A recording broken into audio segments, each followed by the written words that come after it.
Hello, it's Jason Carlson, back for a Stock Lock Sunday. Long time no see.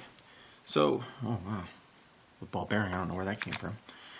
Okay, so I was out in the world and kind of goofing around at a friend's house and saw this little gem in his garbage and went, hey, you throwing that away? He's like, yeah, it's some kind of lock, and I don't know how to get it open. There's no key for it. There's no keyhole. And being the lock nerd that I am, I went, hey, I'll take it. So, of course, after watching some YouTube videos in the past, I recognized this as one of those magnetic key locks. And brought it home. It is in working order. And then I set up some neodymium magnets on a piece of metal and slapped it in there.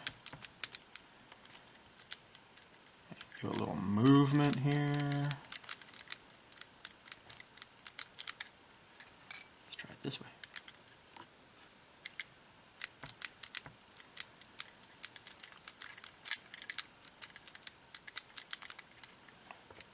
Now watch, it's not going to work. I've opened it a couple of times.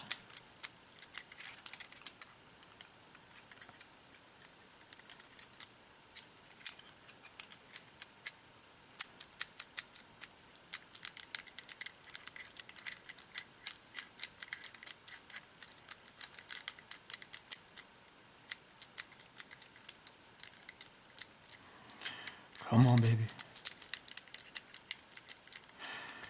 Sometimes you have to rearrange the magnets, and there it is. So yeah, a little Genii, or Genii, however you want to go about it. Very cool little lock. This one's going in my collection, and I hope everybody has a great Sunday. Thanks again to Paul Springett for the giveaway, and I'm stoked to see those Lockwood locks. Thanks again to everybody in the community for sticking around, and remember to keep it real, keep it legal, and go through the lock.